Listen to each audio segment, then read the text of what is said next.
All right, it's been a little bit. I'm trying a bit of a new camera angle here. Really, I don't know. Maybe an improvement, may not be. It's really hard to get my camera in the right spot and not have it run right up against my artboard. And coffee hasn't quite kicked in yet.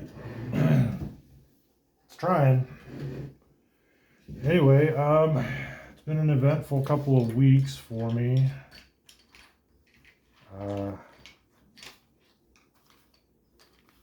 Family stuff has been going on, illness, a little bit of everything. Work-wise, things have been going pretty well. I got one more page done yesterday. I didn't record it. I just felt like I needed to get back in the process of drawing after last week. I spent last week lettering and catching up on web prepping stuff, getting it ready to go on my website. So, transitioning back and forth between working on the computer and working on the artboard it's always a bit of a hurdle. It takes a little bit to shift back. I haven't prepped any of my tools. I don't know how well they're doing today. It rained all day yesterday, and it's finally stopped. And usually that kind of plays chaos with my tools.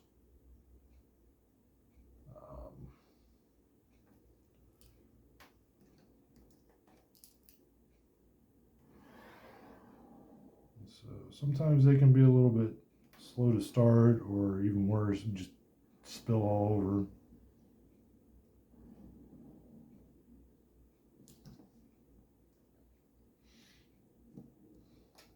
This is page 15 for my book Hyperspace Pockets, Enchanted Night of Fantasy. It's a little on the spoilery side, but I think you'll forgive me for that.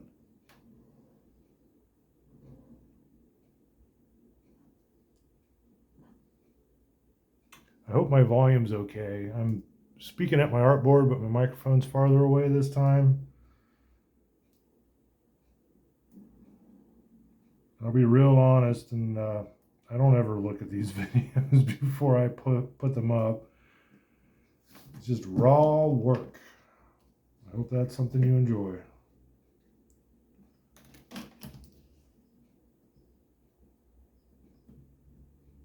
Not really trying to do anything more than simply documenting my process. If I do watch the videos, it's usually without the sound on. Let's see.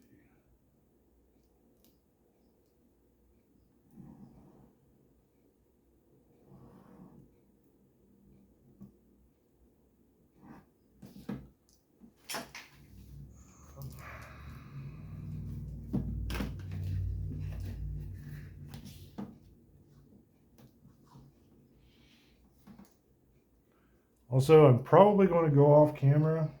I can't see it from the position it's in. So I don't know if I'm going to stick with this camera angle very much.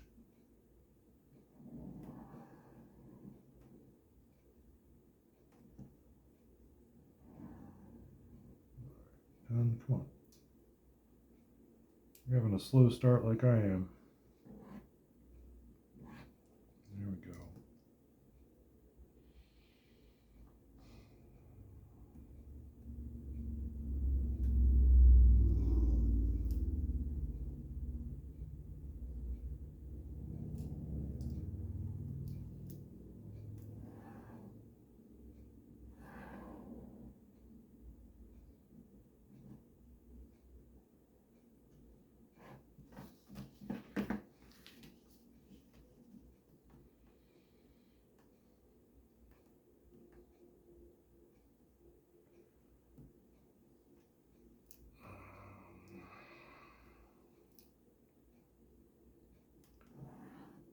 So, aside of the chaos that's been going on in my family life,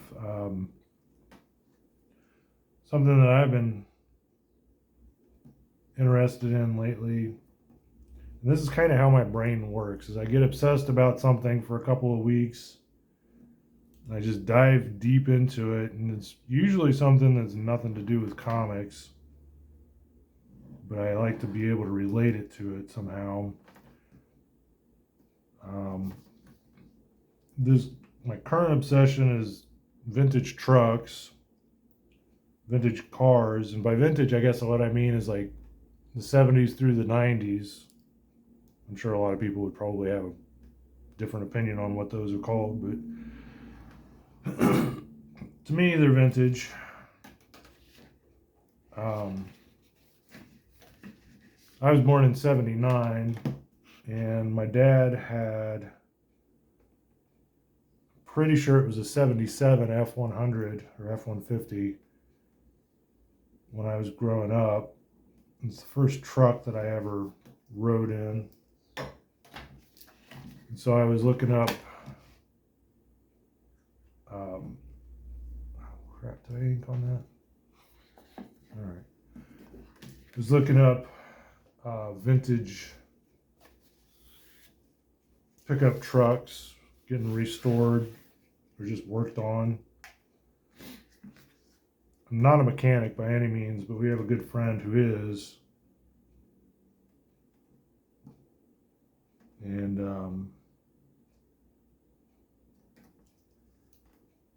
I've always been fascinated by cars. I was into racing a lot when I was a kid. And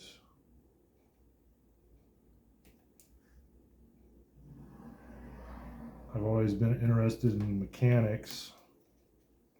Mechanics as in like how cars work, not the people that do the job. I mean, that's fine too, but that kind of comes through in Idris. I mean, she is very much an inventor, and I try to wow, I made a mess. Bring a lot of that through in terms of just her mechanical inclinations. So, what the hell did I do? I guess I made a mess on this, didn't I? Because now it's on the board. All right.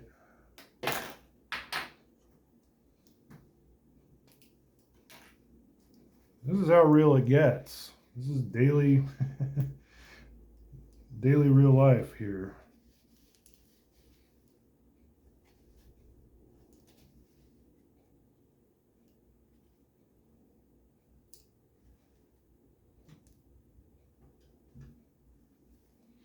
I have a habit of turning this upside down. There is a valve inside of it, so it does shut off the flow when the nib's out.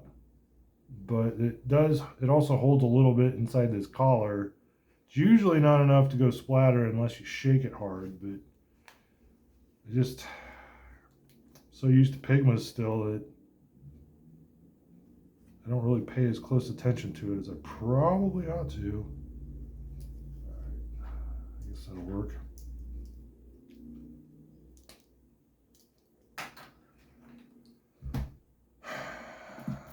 Okay. I think I'm going to go with the lowest of the low-hanging fruit here. These three panels this is like a wide shot, and there's a lot of figures going on in it. These are both very wide shots. So this is going to be a very quick and simple panel. So I think I'm going to give myself a little break and start with that.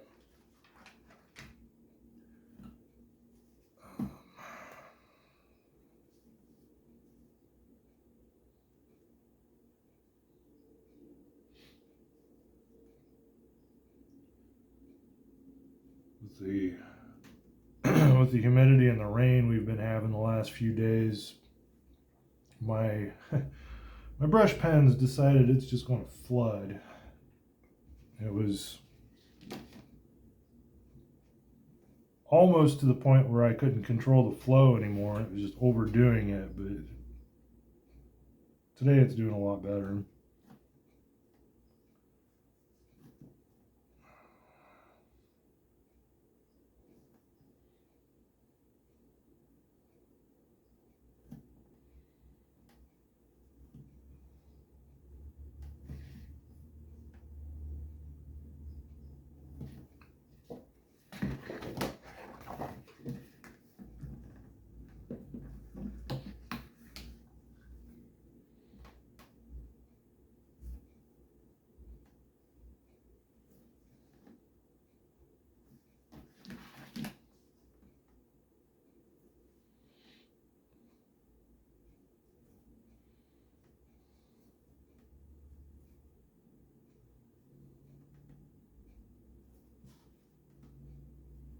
Hopefully my hand's not in the way of the view.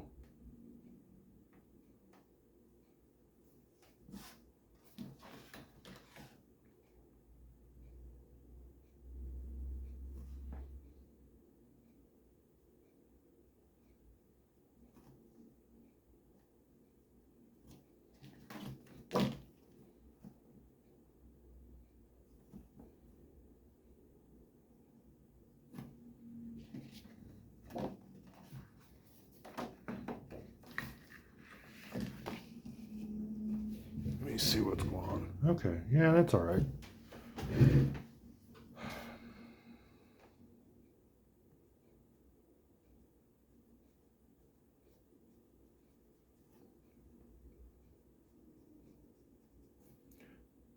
Probably mentioned before, but I don't really warm up before I start drawing.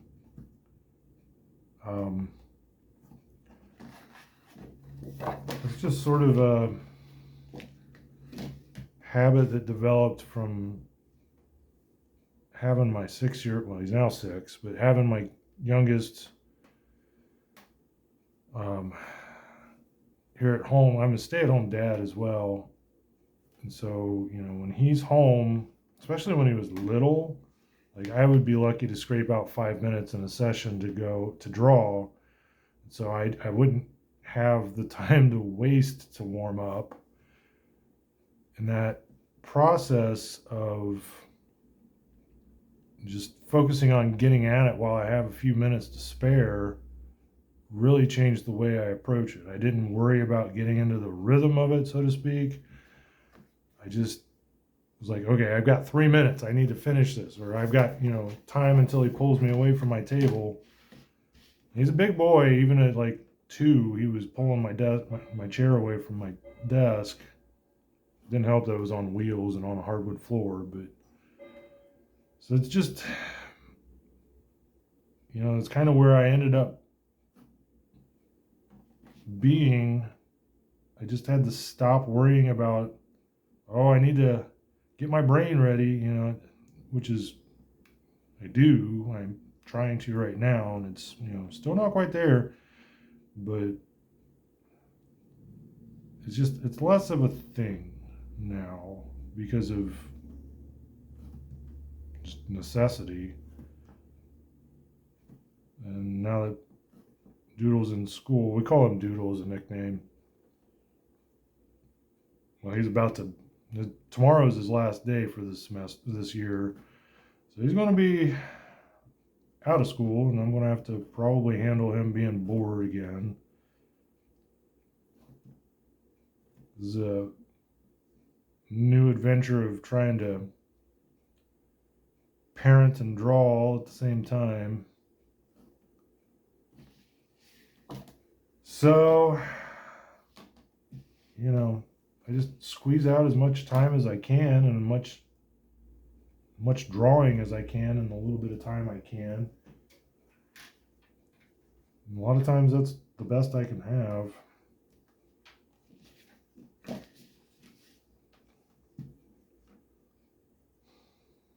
see, tree through here.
Trying to decide how I want these trees to align. It's sort of a framing effect. And it also is to build some contrast in the textures. But trees are tricky. I've been studying more plant life in my backyard with my sketchbook and just sitting and drawing just stuff in the backyard, and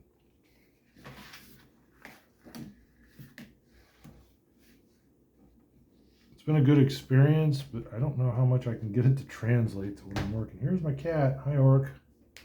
You gonna sit there? Okay.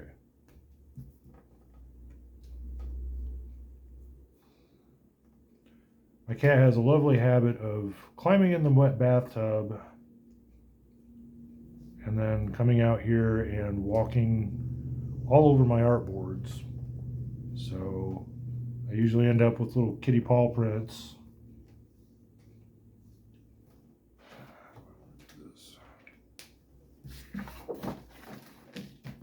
Most of the time those paw prints aren't too damaging to it, but every once in a while I'll get a spot that's a little bit too wet. I mean, this is pretty decent Bristol, but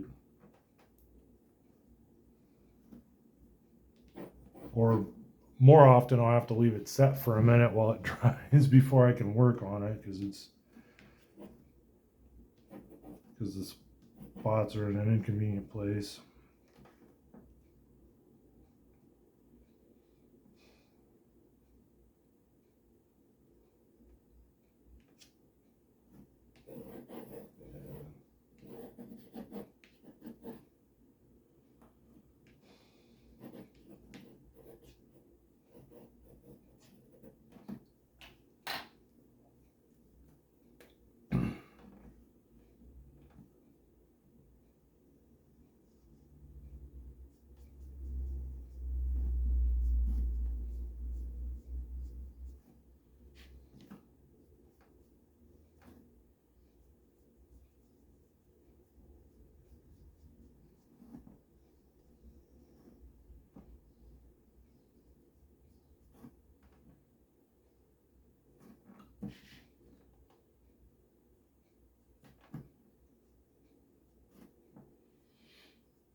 So I'm basically just sort of feeling the leaves and limbs out as I go, like very rudimentary pencils.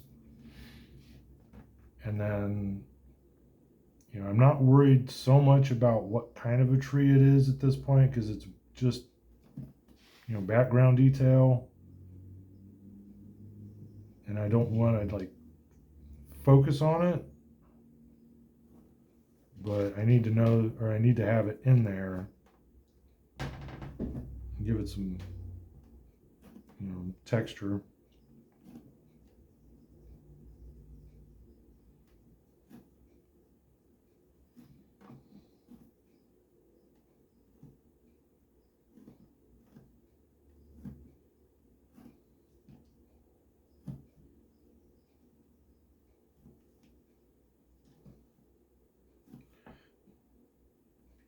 as I draw, you'll notice I shift my hands direction around, the brush's direction around a lot. I learned a long time ago that moving the direction of the brush really helps control the point of it. It helps control the shape of the way the bristles expand, because that's very much, you know, an important part of this. So as I touch and then those expand, or if I, you know, put it down this way and then they expand in more of a clump, I guess, you know, that's all about getting a certain kind of a texture. And also, like if I'm filling in these corners or up against the line, I'll use the point up against the straighter part of the line, and then what's called the belly, which is like the middle part of the bristles. And that, for the middle part, the belly, is what I use for like here where it has more of a rough edge. And I bear that in mind as I use it. That if I want a straight, clean line, like, I don't know, I'm kind of out of lines to draw here. If I want a straight, clean line, here, I'll use this tree. I need a tree over here, so I'll do something like this, and I'll sort of go with the flow of the bristles. If I need something that's more rough, I can go this way. And notice that I switched pulling towards myself, because that tends to be, I tend to like start high and then go low, like against the paper when I pull towards myself. Whereas if I go against, it's a little more of an even motion, especially if I'm sliding my whole arm.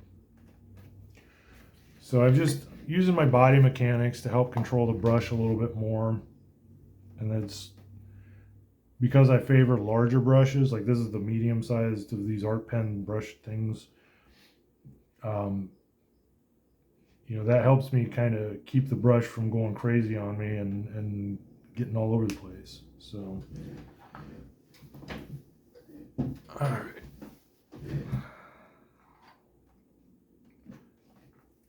Let's see what I can do with this.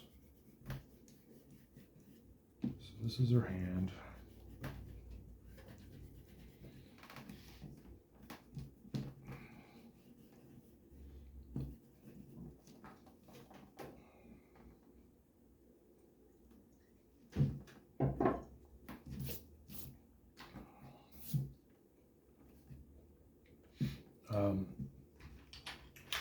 One other thing is, because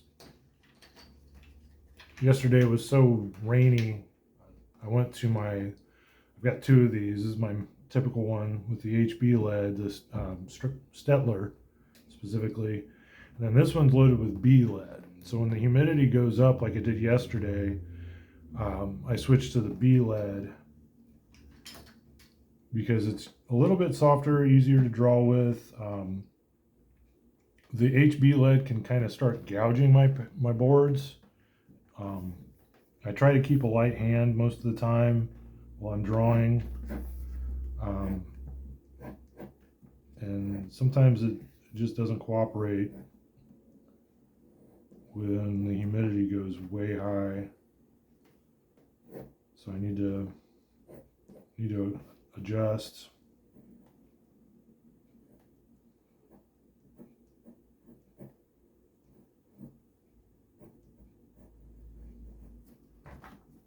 Today it's much better.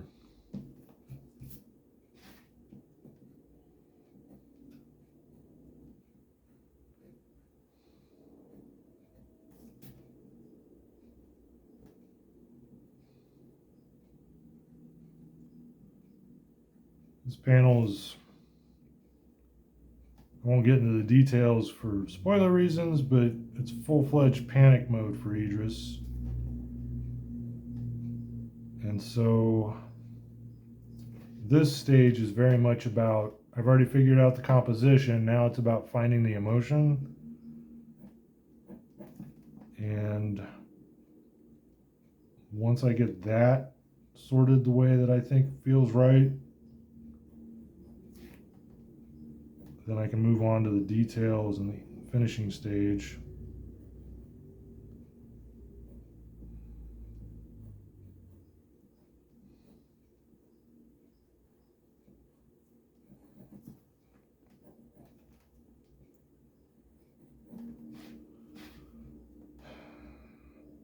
These days I've been getting a little bit more into abstraction for emotion's sake.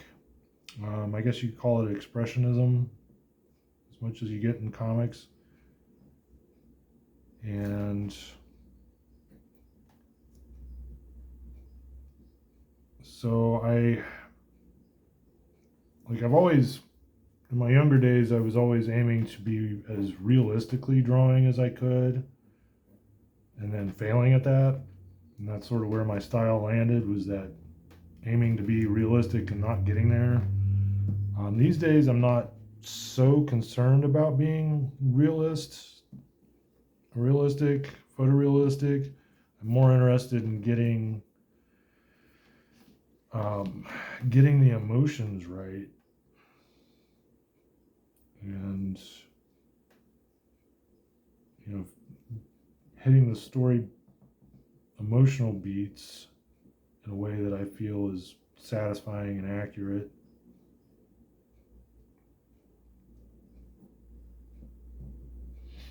So along the way, I've gotten to be more comfortable with abstraction or caricature, pushing and pulling on facial features when it suits the moment and the story.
If you watch me long enough, you probably notice I pretty routinely draw the hairline, which is kind of,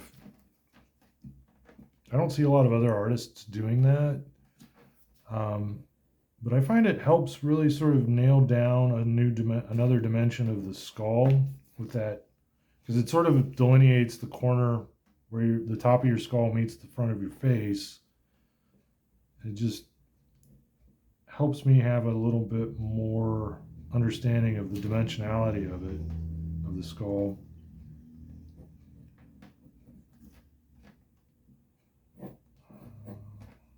It gives a nice foundation to understand how the hair flows.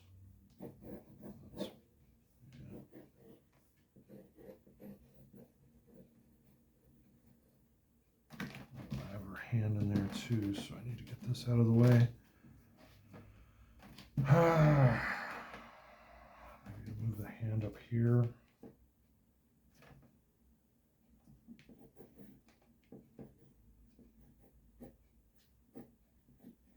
I feel like if I have the hand down here, it's going to feel a little less intense because it's more of a natural place to have it below your head. Putting it above your head, even because this is going to be just her face and just parts of her hand, basically from here out. So, and she's struggling at this moment. Yeah, maybe up here. have the balloon down here.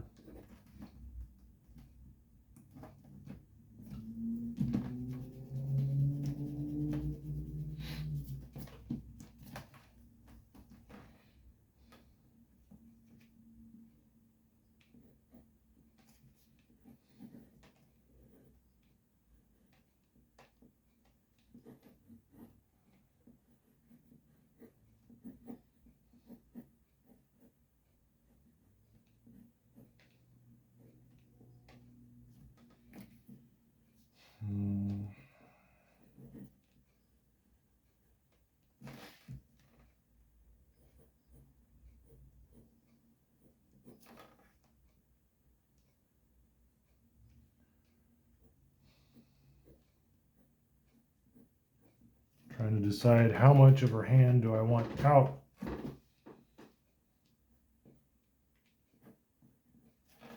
And then also she's trying to push against the portal. She's, spoilers, stuck in a portal.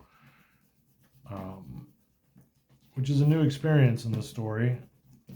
So now I got to figure out how I want to demonstrate that.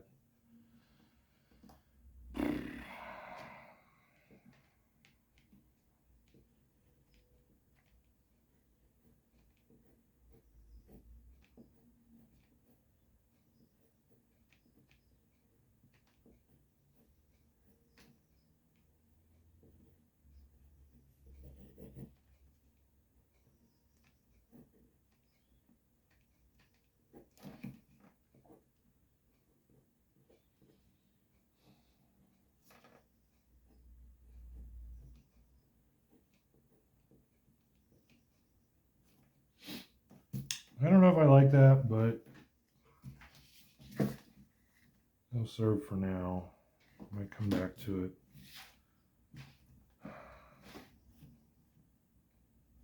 Here. Yeah. I can already tell that this face is not symmetrical. I mean, I almost never draw them symmetrically to begin with. But given the moment in the story, given the intensity that I'm trying to produce, I might leave it. I might add a little bit of a flavor to this panel. Getting it just right may not do.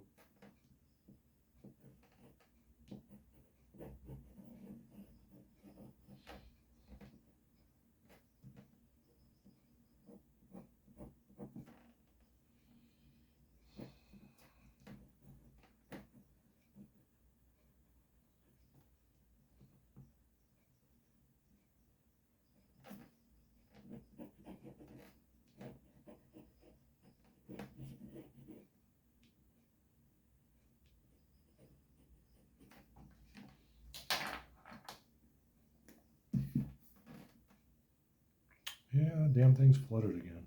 All right.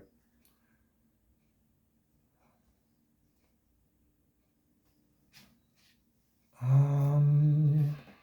see.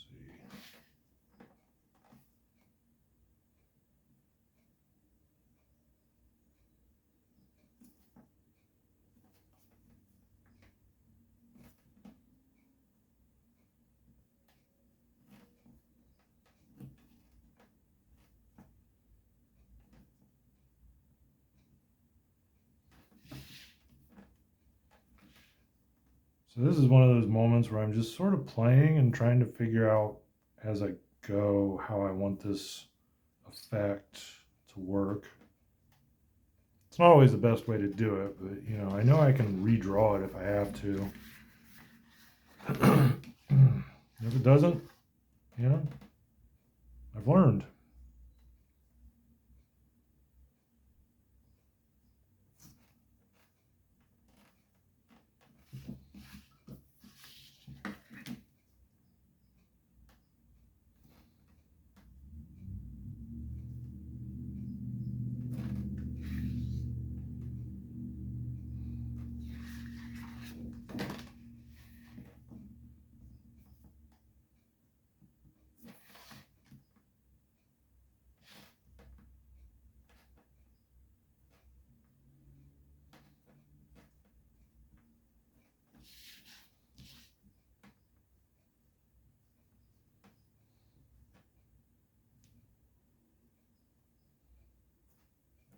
Notice I'm being a little more back and forth with the hair. Typically when I'm drawing her hair, I'll only go down or I will do a curve this way. Now I'm kind of scribbling, I guess, which brings a slightly, different kind of energy to the hair rendering. A little looser, a little wilder, which is what I'm aiming for the feeling of this panel. Things are going really wrong in the story. And so I want to try and bring some of that emotionality through in the actual line work as well.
Yeah.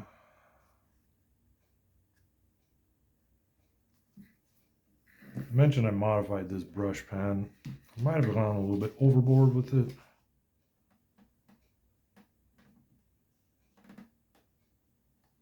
Because it's really bringing out a lot of ink right now.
Oh my goodness.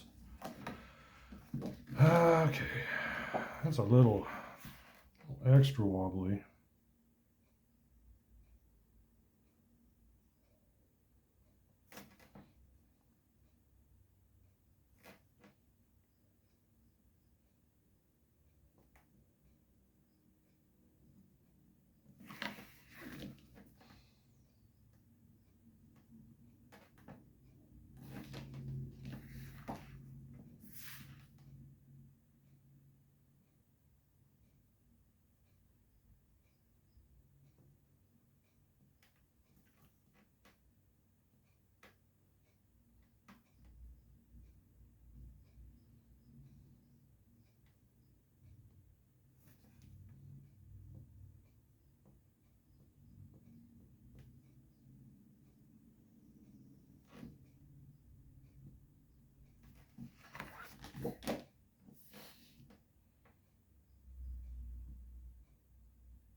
Haven't had breakfast yet, so I'm getting pretty hungry by this point.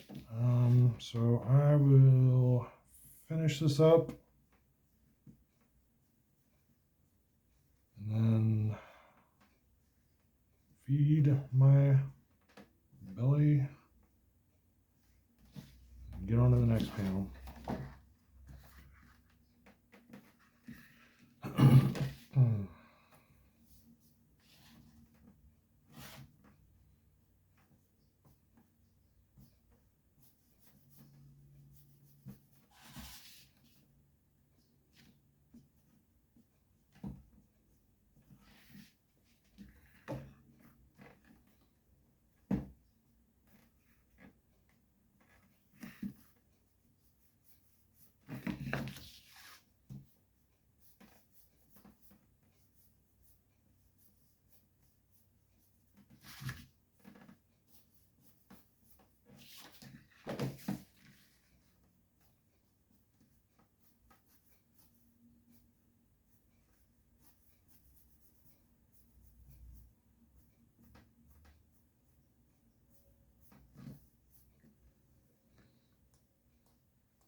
Actually, real quick, since I haven't actually demonstrated it before, I have this fun thing. It's a rubber stamp with a Zipatone gradient. So, oh shit, that's almost an hour. So I have the arrow on there to indicate the light side of the gradient. So this is the thinner and this is the thicker.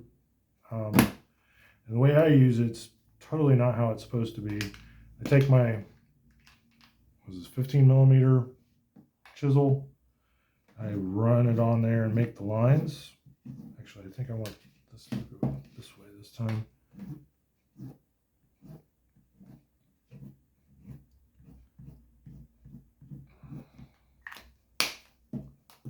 And it's a little wider than I need.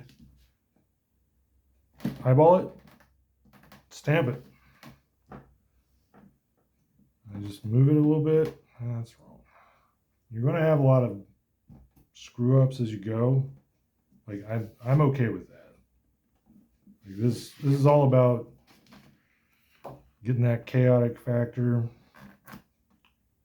and bringing in some texture that this is the only way to do it.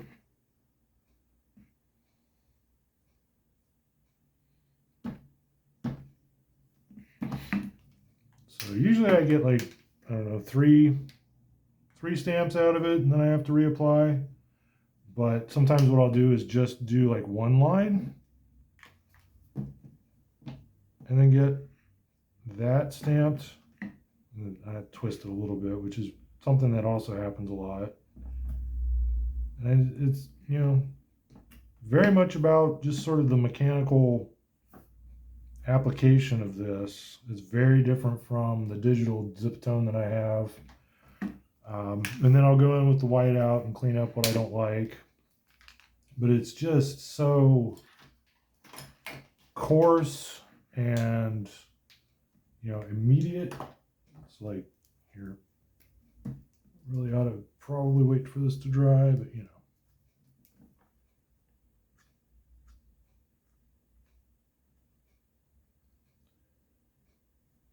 So I sort of borrowed the notion from a couple different artists. Richard Pace has a very nice, probably much more expensive custom made rubber zip-tone stamp.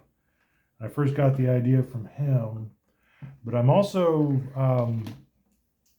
sort of borrowing the approach that Sean Alexander uses. Jason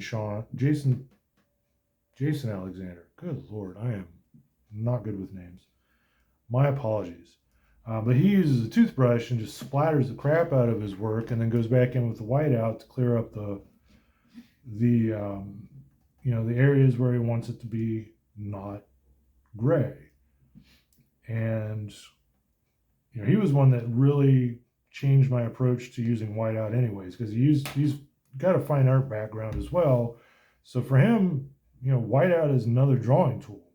White paint, which he uses a lot of gouache these days, is just another drawing tool. And my tiny brain got broken seeing how absolutely just courageous he is with his tools.